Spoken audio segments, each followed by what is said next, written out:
Emmanuel Macron has welcomed China's commitment not to sell arms to Russia for deployment in Ukraine. The French president is hosting his Chinese counterpart Xi Jinping for a crucial visit. Ukraine, foremost of all the subjects discussed, President Macron has said what happens there is of almost existential importance to the rest of Europe.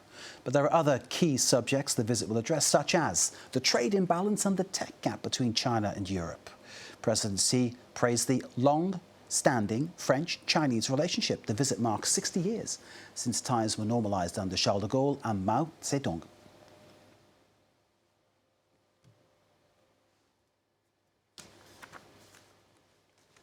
Well, let's bring in to discuss all matters related to this visit by Xi Jinping.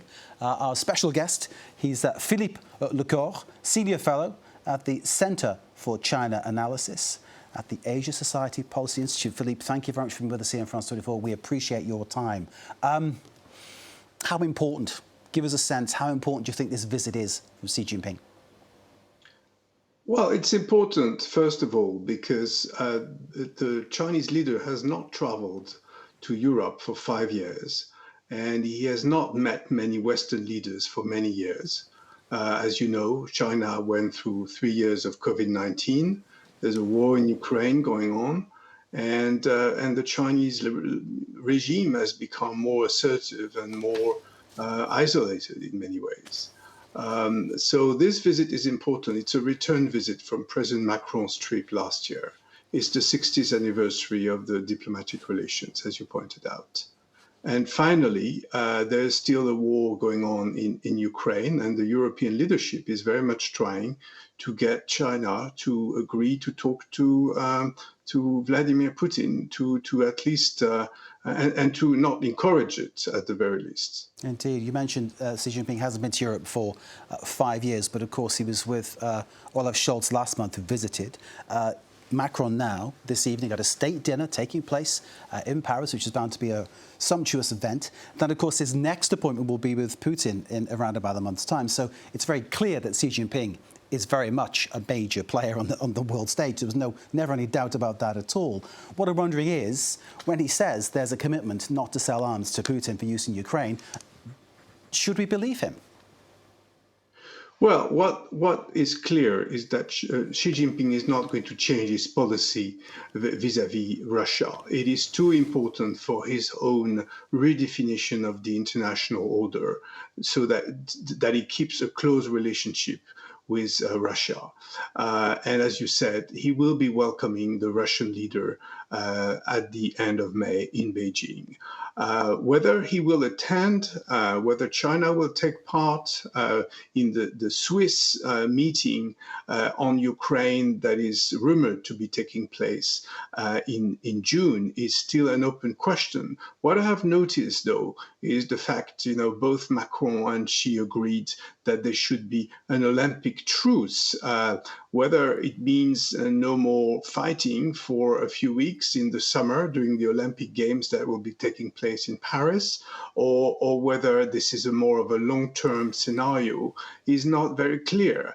I don't believe, China will suddenly change course. He's being polite also to his guests in Paris and to the President of the European Commission, Ursula von der Leyen, who was also in attendance this morning in Paris. Xi Jinping, you mentioned his politeness, his piece that was published in Le Figaro here in France spoke about many of the reasons why there's an important relationship between France and China. He talked about the fact that it was de Gaulle who normalised relations. When he speaks like this, do you think this is genuine or something that just comes from a sense of what is called in the West lip service, a sense of saying one thing but really not actually meaning what you're saying?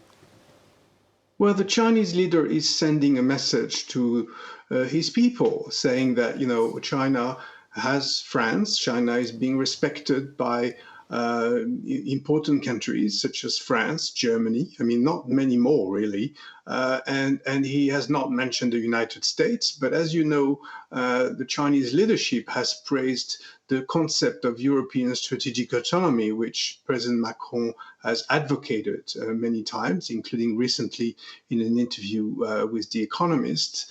And this is something that the Chinese leadership likes. But at the same time, keep in mind that, the second part of the week he will be spending in countries such as Hungary and Serbia, whose leaders attended the Belt and Road Forum in Beijing last October, and neither of them actually are considered mainstream in Europe, nor are they considered followers of the US-led international order, at least not by Western standards. And those two countries you mentioned, of course, if they were seeking any kind of help financially, I'm thinking specifically of Serbia, they would get that help financially far quicker from China, because if they went to the EU, they'd have to look at, say, proving there's no corruption or showing exactly where it goes and being completely transparent, whereas China would just say, well, OK, this is a deal, here's the money, let's go with it. And then China would look for a kind of payback later down the line.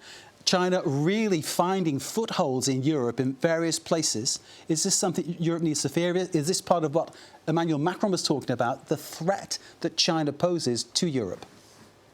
Well, it's already the case. China has been very good at dividing and ruling. And in the case of Europe, you do have the EU, and you do have peripheral countries.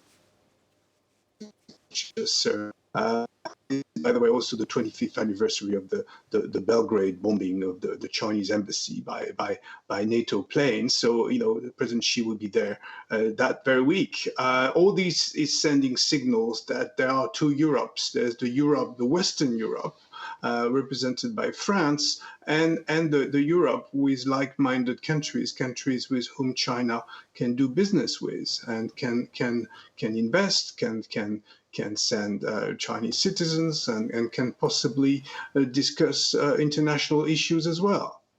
Is the fact of the matter, very briefly, Philippe, that Europe is right now too far behind to catch up with China? China too much ahead, too far ahead, and this imbalance in trade and technology, it's actually just basically the way it is, and Europe has to accept that. Well, I wouldn't say that. I mean, the European Commission has put together a strategy which is called de-risking. Now, of course, that may not sound very positive. It's more like defensive. But at least, Europe has to reinvest in innovation in its own industry. And certainly, if we don't want to be completely overflooded with electric vehicles from China, we do have to spend, some millions to balance the situation.